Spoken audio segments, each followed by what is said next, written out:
আমি মোহাম্মদ সাইফুল ইসলাম, সিনথিয়া ইসলাম তিশার আব্বু। আমার মেয়ে অশ্লীল ছবি ভিডিও তুলে জিম্মি করে তার ইচ্ছার বিরুদ্ধে কাবিননামা সই নেওয়া হয়েছে, যেটা আমার মেয়ে তার মেডিকেলে জবানবন্দিতে সে এই এটা স্টেটমেন্ট দিয়েছে। সুতরাং এটা আমি এই আসামির দৃষ্টান্তমূলক শাস্তি চাই, আমার মেয়েকে ফেরত চাই। এবং আপনাদের এই চ্যানেলে আপনাদের মাধ্যমে আমি সারা দেশবাসীকে জানাতে চাই, সবাই যে যার স্থান থেকে আপনারা প্রতিবাদ করুন। প্রত্যেকটি স্কুল কলেজের ছাত্রছাত্রীরা সবাই প্রতিবাদ করুন, এবং বিশেষ করে ঢাকা বিশ্ববিদ্যালয় যেহেতু সকল আন্দোলনের সূতিকাগার, সুতরাং ঢাকা বিশ্ববিদ্যালয়ের ছাত্রছাত্রীদের আমি করজোরে অনুরোধ জানাচ্ছি, আপনারা বিভিন্ন বিষয় নিয়ে আন্দোলন করেছেন আপনি এবং সফল হয়েছেন। সুতরাং এই বিষয়টাকে যেহেতু এটি শুধু আমার মেয়ের জীবন নষ্ট নয়, এটি শুধু আমার পরিবার ধ্বংসের বিষয় নয়, এটি একটা সমাজের একটা সামাজিক অবক্ষয়ের প্রধান কারণ হয়ে দাঁড়িয়েছে। আজকে সারা বাংলাদেশে একটা মেসেজ যাচ্ছে, সারা বাংলাদেশের যে স্কুল কলেজের ছাত্রছাত্রীদের মধ্যে একটা মহামারী আকারে এটা করতে পারে যে 16-17 বছর বয়সের একটা মেয়ে 100 বছর 80 বছর বৃদ্ধকে বিয়ে করলে কোনো সমস্যা নাই। এবং এটা আপনারা যে যার স্থান থেকে পুরো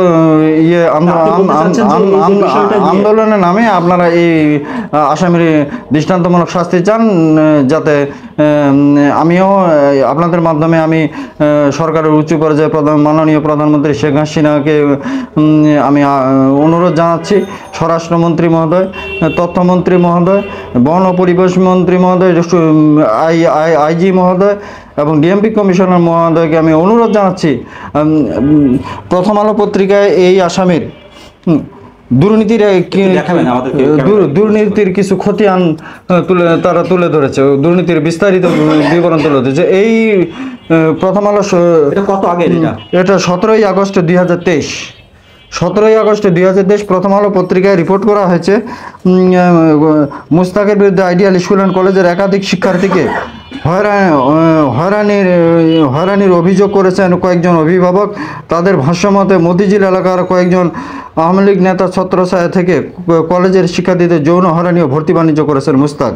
এই অভিভাবকদের একজন বেলাল উদ্দিন, বৃহত্তর মতিঝিল আওয়ামী লীগের সাবেক যুগ্ম সাধারণ সম্পাদক, গত সোমবার তিনি প্রথম আলোকে বলেন, মুস্তাকের বিরুদ্ধে একাধিক মেয়েকে উত্ত্যক্ত করার লিখিত মৌখিক অভিযোগ রয়েছে, ভর্তি বাণিজ্যের সঙ্গেও জড়িত তিনি। এবং 4 জুলাই 2023 ঢাকা পোস্টের অনলাইন পোর্টালে তারা উল্লেখ করেছে যে আইডিয়া স্কুল অ্যান্ড কলেজ থেকে যখন মোস্তাকের মিনি পতিতালয় খ্যাত বাগানবাড়িতে পিকনিকের উদ্দেশ্যে নিয়ে যায়, সেখানে ছাত্রীদের যৌন নির্যাতন করা হয়েছে। সেখানে শুধু আমার মেয়ের কথা উল্লেখ নেই, এখানে ছাত্রীদের কথা বলা হয়েছে। সুতরাং আরও অন্যান্য ছাত্রীকে যৌন হয়রানি, একাধিক ছাত্রীকে যৌন হয়রানি করা হয়েছে।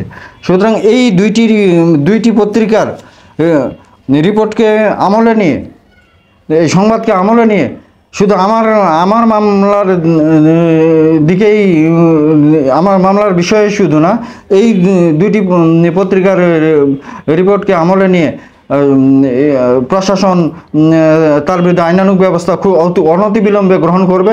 তাহলে সকল জল্পনা কল্পনা সকল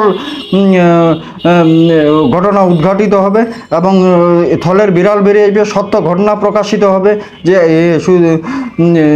তার জীবনে এই খন্দকার মোস্তাক আহমেদ তার জীবনে কত মেয়েকে যৌন হয়রানি করেছেন, কত মেয়ের জীবন নষ্ট করেছেন, কত মেয়ের সম্ভ্রম নষ্ট করেছেন, কত পরিবারকে ধ্বংস করেছেন, কত ভর্তি বাণিজ্যের কারণে কত পরিবার ধ্বংস হয়েছে, কত মানুষের কাছে টাকা নিচ্ছে, এগুলো সব কিছু উদ্ঘাটিত হবে। সমাজ কিন্তু তৃষাকে ভুল বুঝছে, বা সমাজের মানুষ কিন্তু তৃষাকে ভুল বুঝছে। আসলে কি তৃষা এই ভুলটি করছে, নাকি তৃষাকে কোনো ট্যাপে ফেলানো হয়েছে? তিশাকে ট্র্যাপে ফেলা হয়েছে, এটি তিশার স্টেটমেন্ট আছে মেডিকেল, মেডিকেলে তার স্টেটমেন্ট আছে। তিশা যখন ঠাকুরগাঁয় জবানবন্দি দিতে যায়, জবানবন্দি দিতে গিয়ে জবানবন্দি সে দিছে যে আমাকে আমাকে অপহরণ করা হয় না, আমি স্বেচ্ছায় চলে গেছি। কিন্তু সেই শহরে সুরুচি হোটেল, আলোচিত হোটেল, সেই হোটেলে যখন আয়ো মোস্তাক এবং আমার মেয়ে বসেছিল, তখন আমার শালিকা সেখানে গেছিল। আমি তাকে পাঠাই যে আমি খবর পেলাম ওরা সুরুচি হোটেল, তুমি ওখানে যাও। তখন তিশা আমার শালিকাকে থেকে ওখান থেকে দৌড়ে আসে, জড়ায় আমার শালিকার গলা জলা ধরছে। তখন বলছে, আন্টি এই লোক আমার অনেক অশ্লীল ছবি ভিডিও তুলছে, আমার সে আমাকে ও ঢাকা থেকে বলে নিয়ে আসে, তার কথা মতো জবানবন্দি না দিলে তার এগুলো সব ফেসবুক ইন্টারনেটে ছাড়ে দিবি, আমার বাপ মাকে মারা ফেলবে, আমার এক বোন মুগদা থেকে বনশ্রী আইডিয়ালে যায়, তাকে খুঁজে পাওয়া যাবে না। তার প্রমাণ আজকে আমি পাইলাম। আজকে সকাল 10টা 38 মিনিটে আমাকে মোবাইলে হুমকি দিল যে আমার বেশি বাড়াবাড়ি করলে আমার মেয়েকে মেরে ফেলবে।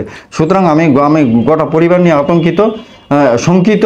আমি প্রশাসনের দৃষ্টি আকর্ষণ করছি আমাকে প্রোটেকশন দেওয়ার জন্য, এবং আমি খুব শীঘ্রই আমি এটা নিয়ে আমি জিডি করব।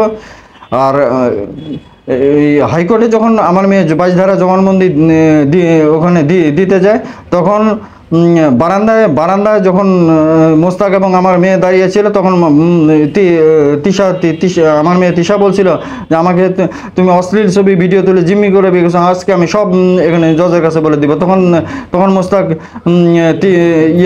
আপনি বলতে চাচ্ছেন প্রথম তিশার যখন হচ্ছে, আমি একটু আপনার কথার সঙ্গে একটু ডিস্টার্ব